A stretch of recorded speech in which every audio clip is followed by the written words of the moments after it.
जय श्री कृष्णा, राधे राधे। आइए सुनते हैं अमावस्या की कहानी। एक ब्राह्मण और एक ब्राह्मणी थे। वे दोनों भगवान के बड़े ही भक्त थे। घर में सब कुछ था, लेकिन उनको एक दुख था कि उनके कोई संतान नहीं थी। संतान न होने के कारण वो बड़े ही दुखी रहते थे। एक दिन अपनी स्त्री से वन में तपस्या करने के लिए कहा और भगवान पर भरोसा करके वन में चले गए।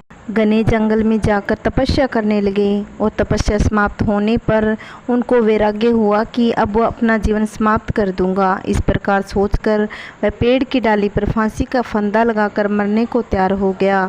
तब सुख अमावस्या प्रकट होकर बोली, देख ब्राह्मण, तुम्हारे 7 जन्मों तक कोई संतान नहीं लिखी, किंतु मैं तुम्हें 2 कन्या का वरदान देती हूँ। एक कन्या का नाम अमावस्या और दूसरी कन्या का नाम पूनम रख देना। तेरी स्त्री को कहना कि सुख अमावस्या का व्रत करें और अमावस्या के दिन 1 कटोरी चावल भरकर उस पर दक्षिणा रखकर किसी मंदिर में रखना। ऐसा 1 साल तक करना। 1 कटोरी चावल सहित दान करते रहना। ब्राह्मण घर आया और अपनी स्त्री को बताया और अमावस्या के दिन ब्राह्मणी ने व्रत रखा। कुछ ही दिनों में उसको गर्भ ठहर गया और 9 महीनों के बाद 2 कन्या को जन्म दिया। उसने एक का नाम अमावस्या और दूसरी का नाम पूनम रखा। धीरे धीरे कन्या बड़ी होने लगी तो उनका विवाह किया। बड़ी बहन अमावस्या बड़ी धार्मिक थी। वह भगवान की बहुत पूजा पाठ करती।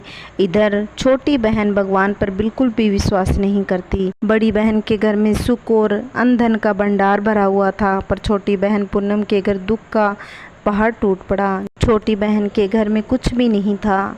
यह बात जब बड़ी बहन को पता लगी तो उसकी बड़ी बहन बहुत दुखी हुई। तब अमावस्या गाड़ी भरकर सामान लेकर गई और छोटी बहन को कहा, बहन पूनम, सुख अमावस्या का व्रत तुम भी करो। सुख अमावस्या का व्रत करने से सुख समृद्धि का भंडार भर जाएगा। 1 साल तक चावल का कटोरा भरकर दक्षिणा में दान करना। और छोटी बहन ने 1 साल तक ऐसा ही किया। कुछ दिनों के बाद उसके घर में धन धान्य और संतान की वृद्धि होने लगी। इस प्रकार जो भी सुख अमावस्या का व्रत करता है उसके घर में सुख समृद्धि का भंडार भर जाता है। जो भी इस कहानी को सुनता है और कहता है उसके घर में सुख शांति बनी रहे। जय श्री कृष्णा, राधे राधे। मेरी कहानी आपको कैसी लगती है प्लीज़ कमेंट करना, लाइक करना और वीडियो को ज़्यादा से ज़्यादा शेयर करना।